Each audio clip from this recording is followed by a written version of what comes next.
Hello, I'm Janet Morano, the Executive Director of Priests for Life. Welcome to Live with Janet Morano. And of course, things are getting a little bit better with the quarantine. We're enjoying a little bit more of getting out. Of course, social distancing and wearing masks. Just so you know, when I'm not recording, I have my mask on. And, we're just doing the best we can. And of course, you're in our prayers. Those of you who are still trying to recover from this virus, those who have lost family members, know that Father Pavone has been remembering people at our masses, which you can tune into at endabortion.tv, 10 o'clock in the morning, and then the mass repeats again in the evening.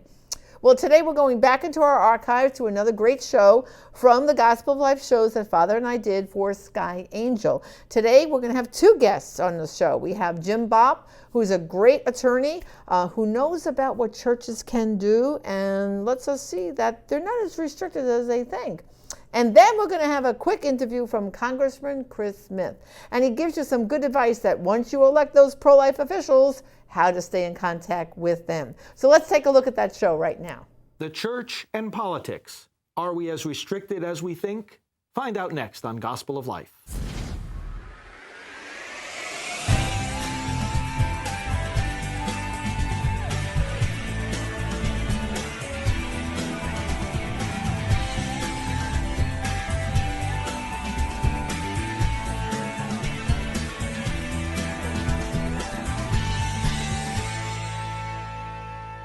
Hello, I'm Reverend Frank Pavone, Director of Gospel of Life Ministries. Welcome to our program. I'm joined by Janet Morano, our Associate Director. The purpose of this program is very simple, to let you know that the church can do a whole lot more than most of us think it can when it comes to politics and elections.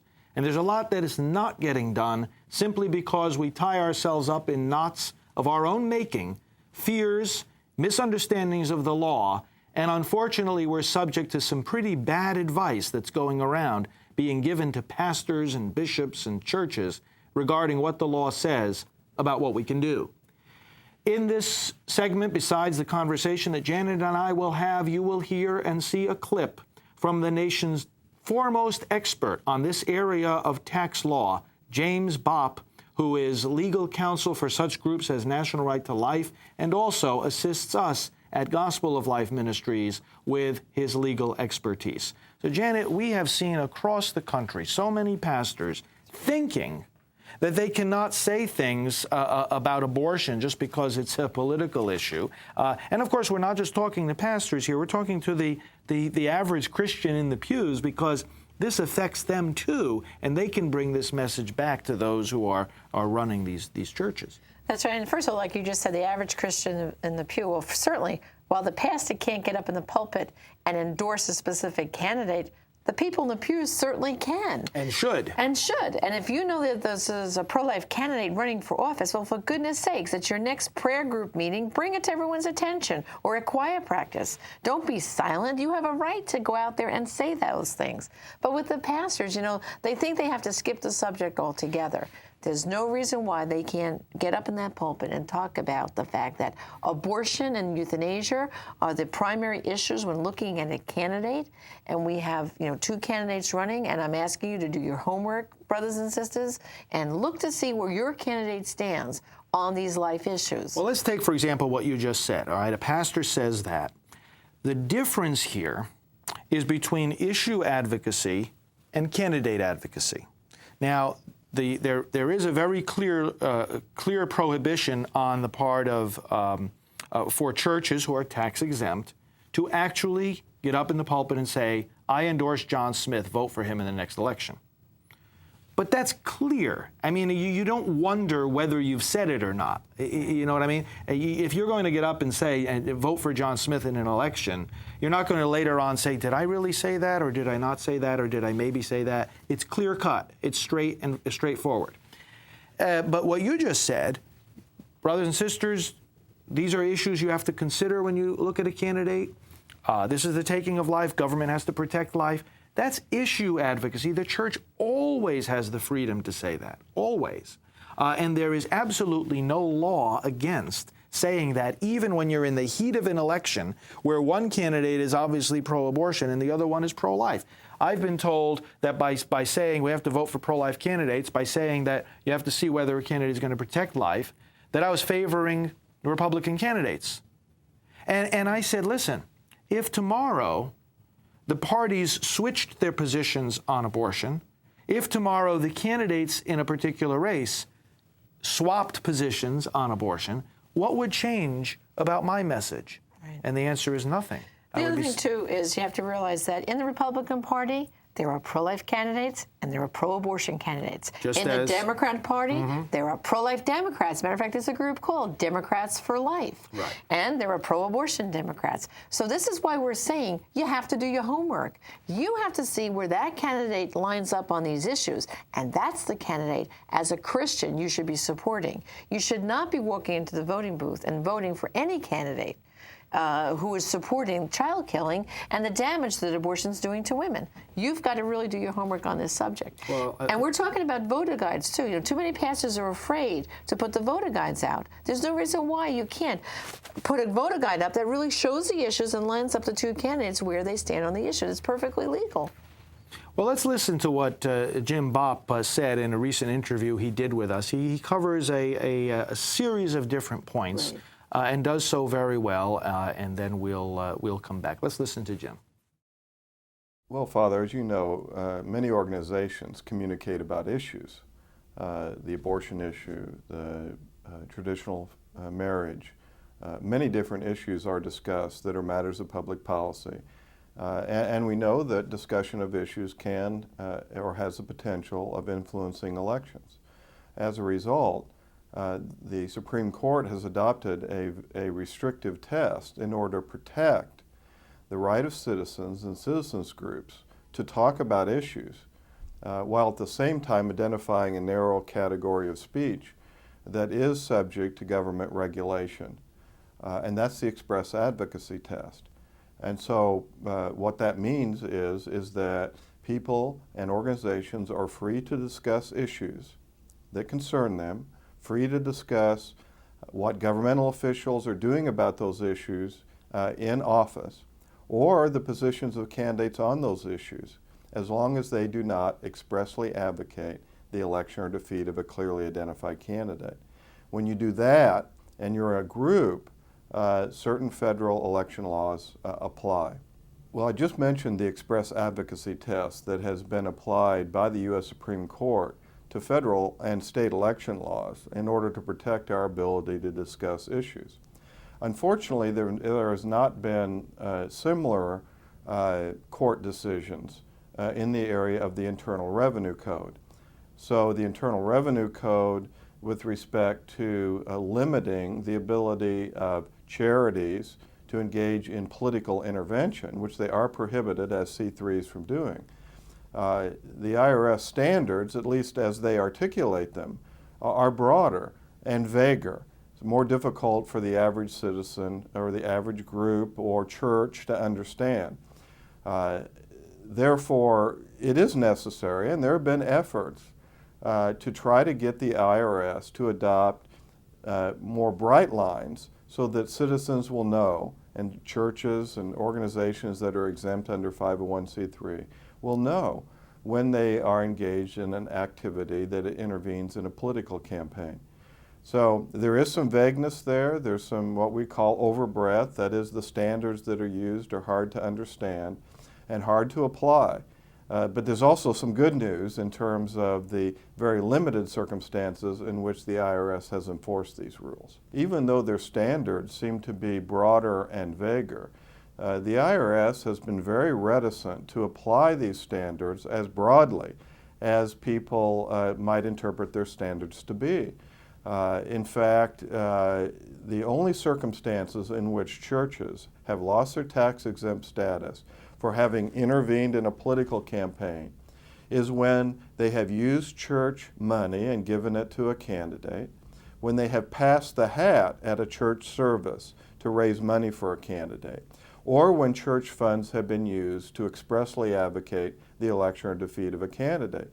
You know, these are very narrow circumstances. People can understand that you should not give money, church money, to a candidate, and you should not say vote for, use church funds to say vote for or against a candidate. So these are really the narrow circumstances when the IRS has actually sought to enforce its political intervention rules. There's a lot of activities that churches can do that really the enemies of people of faith try to intimidate churches from participating in.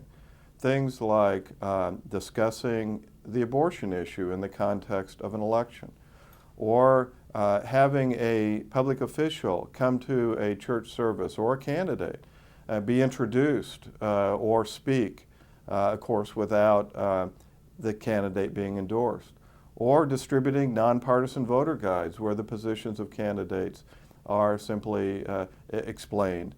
All of these activities are ones that are well protected under the First Amendment. In no case has the IRS removed the tax-exempt status of any church for having engaged in these activities.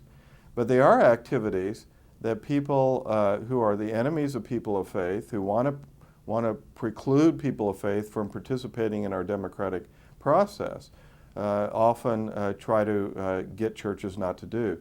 That's really not justified. The Catholic Church generally has taken a very restrictive view on what is allowed in terms of candidates and issues and activities associated with the Catholic Church. Some people fear that if there would be one priest in one parish that would do something that the IRS would consider to be political intervention, that the entire Catholic Church would have its tax-exempt status removed. I think this fear is really unjustified. The IRS takes a very restrictive enforcement view of the circumstances in which they will pursue political intervention.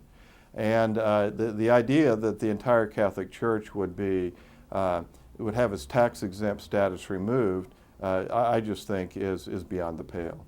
A Catholic priest in a pulpit, or any minister in a pulpit, has quite a wide range of things that they could talk about in the context of elections. Certainly, a Catholic priest could discuss important moral issues and what is the appropriate position that people should have on those moral issues. It would be appropriate to discuss the positions of candidates on issues and whether or not they comply with the position of the Church, whether or not public officials in their conduct in office have acted in a way consistent with the teachings of the Church. These are all things that can be discussed. And finally, a Catholic priest could explain the moral imperatives of how people should vote. That is, that they should vote for candidates whose positions are in accordance with Catholic teaching. As we know, there are groups that want to communicate to parishioners about the positions of candidates on issues. Some people in distributing literature at parishes do so on public sidewalks or public thoroughfares. The First Amendment to the U.S. Constitution applies directly to that activity. That is, people have a constitutionally protected right to stand on public sidewalks or on public thoroughfares and engage in communicative activities such as distributing leaflets or brochures. As long as the people do not obstruct traffic, either car traffic on the thoroughfare or pedestrian traffic on the sidewalks, they have an absolute right to be there and to distribute literature. And it would be a violation of those rights for anyone to interfere with that activity. So Jim shows in that interview not only what some of the principles are behind the laws and the IRS guidelines, but also how terribly and unnecessarily fearful some pastors are. That's right. And we really want to release them from those fears. That's right. We want to say to them, first of all, show me the churches that have lost their tax-exempt status because they've distributed literature in the parking lot or outside of church. The answer is there aren't any. There aren't any, And so it's this false fear. It's not like it's not like we can point to, look at these 10 churches that lost their tax-exempt status because they gave out literature. No, it doesn't exist. And it's almost like a biblical obligation here to preach the truth and inform your people because, you're responsible for the informed consciences of your congregation. And if you're not speaking out, you're going to be twice judged one day by the Lord Jesus. Well, see, this brings up an important point. Many pastors are afraid of lawsuits. But how come they're not more afraid of the judgment of God? Right. Many are afraid of displeasing, the ACLU or somebody that they imagine is going to bring a lawsuit against them. Why aren't they afraid more of the consequences of not doing something that God has clearly commanded us to do, which is to teach His people and to form them and send them out as disciples and change society? They need to think about eternity, because by displeasing the Lord Jesus, they're affecting where they're going to be in eternity. That's much more monumental than a lawsuit. But That's right. But the point we're making is lawsuits aren't going to happen. That's right. Jim tells a story about a particular group, Christian organization, that was speaking out on elections and was at a certain point told that it had gone too far, that it had intervened in a political campaign. They were accused of that by the IRS. So the IRS said, you have to pay us several $100s, as the case was, in taxes. So they decided that they would send the check, but then that they would ask for a refund. And the reason for asking for a refund is this: if they failed to send the check, the IRS could sue them. If they asked for a refund and they didn't get it, they could sue the IRS. And they wanted to sue the IRS so that in court, these various guidelines could be even better clarified and specified. Well, guess what happened when they asked for the refund? The IRS sent the refund. They sent it back. They sent the money back. They said, "Oh, it's okay. You can keep your money." The group sent the check back again, and they said, "We don't want the money. We want this issue clarified in court." Because here it is, and let me summarize this in a nutshell. The law is clear when it says you cannot expressly advocate the election or defeat of a candidate. That is, I can't get into the pulpit and say, "Vote for John Smith." The IRS guidelines are vaguer. They say, well, it depends on the facts and the circumstances, which means I could give a homily today and not endorse a candidate, and then someone tomorrow or 6 months or a year down the road says, by the way, in that homily, because of the circumstances, because it was close to an election, because these issues were being debated, we think that you intervened in the campaign. We think that you transgressed the law. And it's like, well, what do you mean you think I did? I know what I said, I know what I didn't say, and I know the message I was trying to convey. The point is, because of the vagueness of the guidelines, it leads to people saying that they think we said or did the wrong thing. In fact, we did not, and that's the point we're making. There's no law prohibiting the kinds of messages that we're advocating here. If there is vagueness in the guidelines, well, then it means somebody's got to challenge them, and that's what this group that we were telling the story about did. They ultimately, what happened is the case never got to court because, again, the IRS was so afraid of having that happen, where it would have to say, well, these guidelines really permit a whole lot more than you thought that they did. And the other thing is, while a pastor cannot get up in the pulpit and endorse a candidate, there's no reason why he personally cannot say to people outside of church, if someone asks them, well, who are you voting for in this upcoming election? Well, I'm voting for John Smith because he's the pro-life candidate. And you that's don't right. lose your American citizenship. You're not silenced by saying this is what I'm going to do. You just can't mention the candidate's name in the pulpit. But outside of the church, he should, and we encourage them. You know who that pro-life candidate is. Please give him your personal endorsement. Well, friends, we have a lot of this outlined on our website at gospeloflife.com. We have the contents of an entire seminar that we gave called The Church and Politics, Are We as Restricted as We Think? And you'll see information from James Bopp, from whom you heard on this segment, and from other attorneys who are likewise experts in this field of law. Get those materials from us. Share them with your pastor, your bishop, with your fellow citizens, and never be silent because of fear of what the law says. The law gives us a wide range of freedom here to voice the gospel in the public square. Let's use that freedom. Stay with us. Father Frank Pavone's book, Proclaiming the Message of Life, incorporates the work he has done preaching on abortion full-time since 1993. The book is useful for both clergy and laity, which contains pro-life reflections on the Sunday readings for every Sunday of all 3 liturgical years. Lay people can use those reflections in their prayer life, and clergy can use them to prepare pro-life homilies. This book also reviews dozens of reasons why clergy do not talk about abortion and helps them overcome those fears.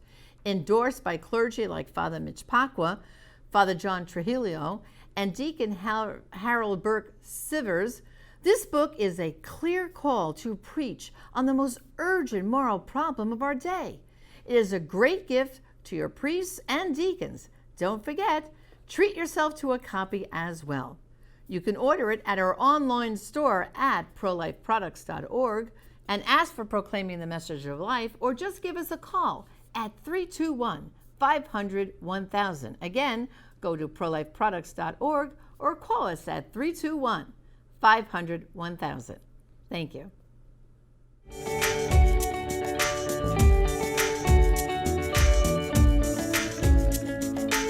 Welcome to our action segment. Janet, one of the things we want to ask our viewers to do is to contact their elected representatives in the United States Congress and also on the state level to encourage them and to urge them to promote pro-life legislation.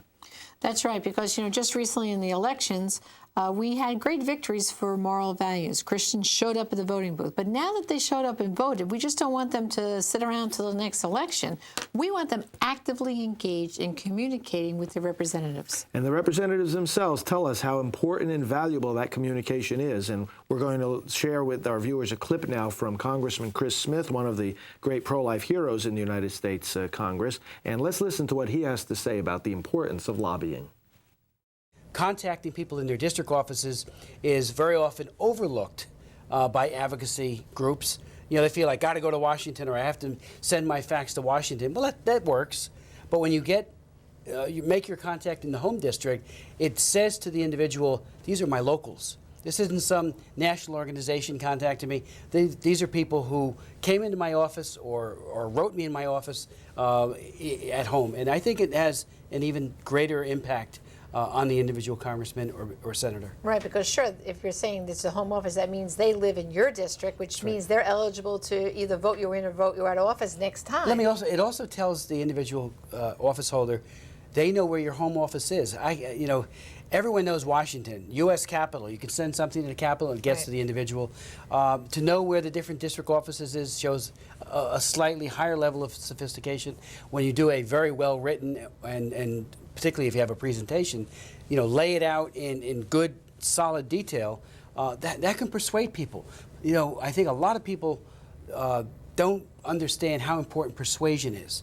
It's not just numbers, that's important, and the volume of contact, 200 or 300 letters or faxes that come in on a particular issue have an impact. But if you take the time to meet with the individuals, we're not difficult to approach.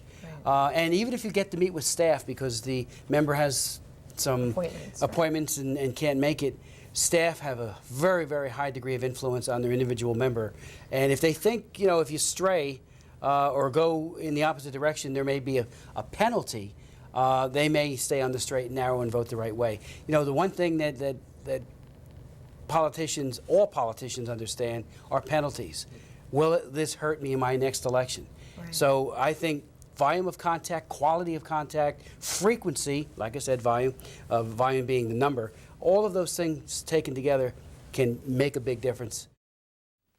Well, we're very grateful to Congressman Smith for sharing that with us. Some people underestimate the importance of a phone call or letter, a fax, or a visit. But sometimes they'll visit and they'll say, oh, I just got to meet with the staff. Well, the staff are the ones who are studying the issues and making recommendations to the legislators. It's very important, and they count all these phone calls and letters. That's right. And very often when you do show up and if you do get to meet with a staffer, you should ask who handles the abortion issue on this congressman's staff or this senator's staff, because then you'll be targeting the right person.